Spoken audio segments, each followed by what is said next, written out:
안녕하세요 성도 여러분, 반갑습니다. 김관우 목사입니다. 오늘 눈곱 큐티 함께 하도록 하겠습니다. 오늘 창세기 16장 1절부터 16절까지 말씀이에요.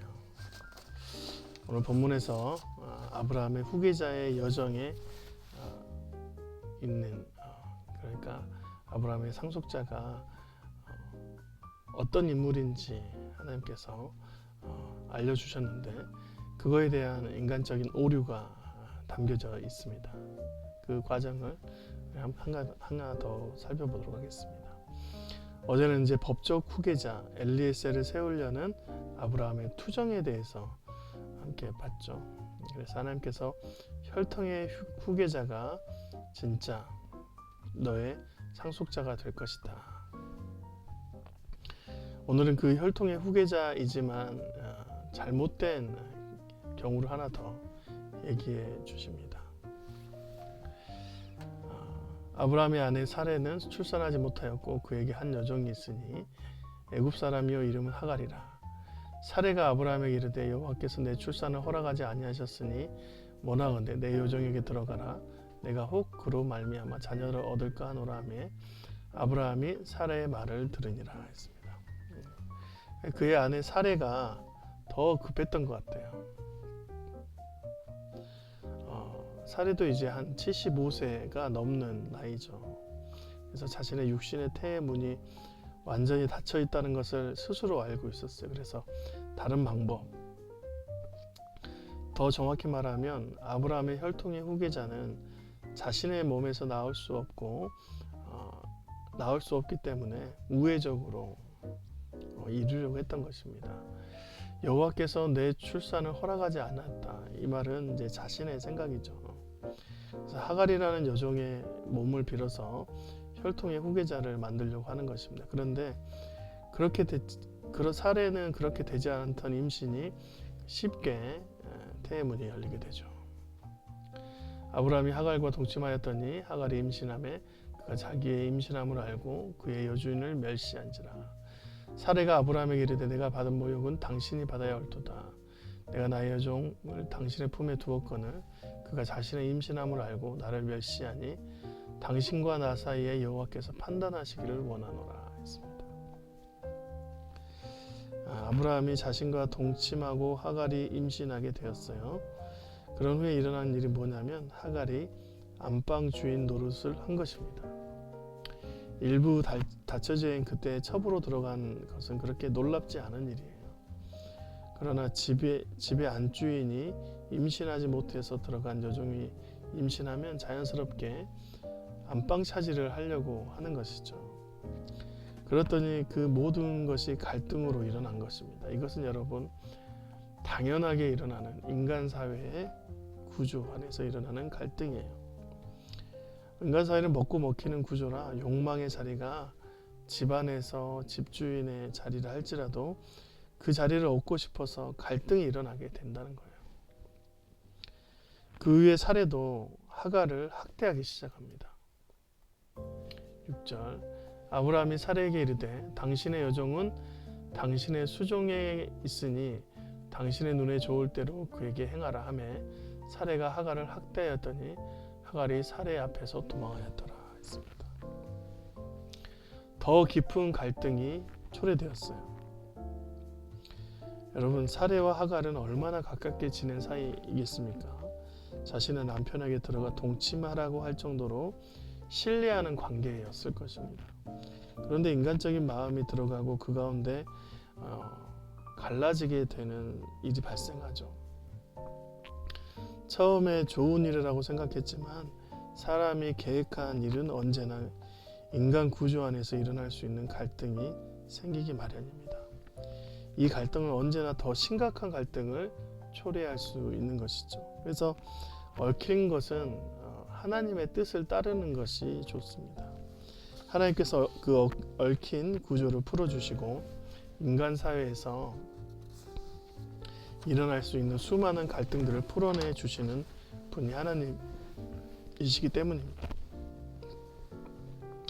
하갈 이라는 이름의 뜻이 도망이라는 뜻입니다. 그 이름답게 이제 그 가운데서 임신한 상태에서 도망하게 되는 것이죠.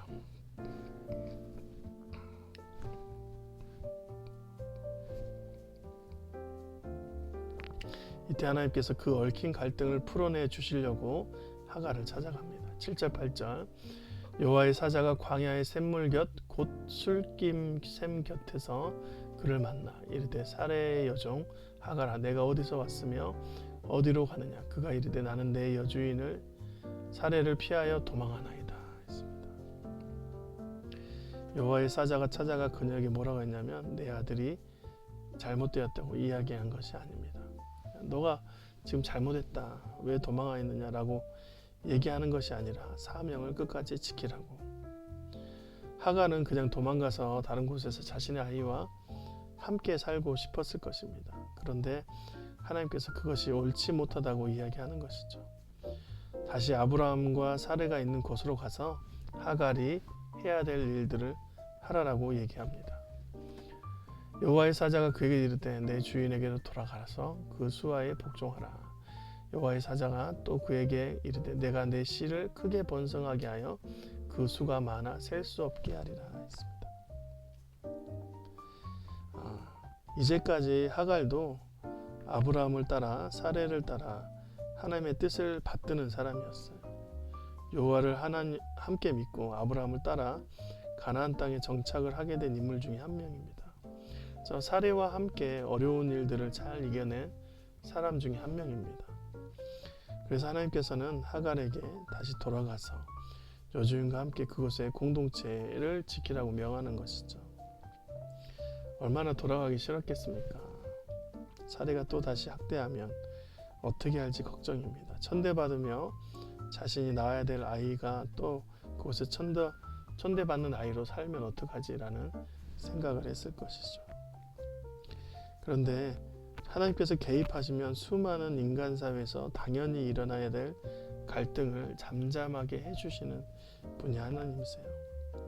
주님이 임하시는 곳에 주의 평강이 있고 그 가운데 사레의 마음도 하나님께서 평안하게 잡아주셨을 것입니다. 그녀에게도 동일하게 주님이 마음을 주시고 하갈에 대한 그런 미움과 분노를 가라앉혀 주셨을 거예요. 야곱도 그렇잖아요.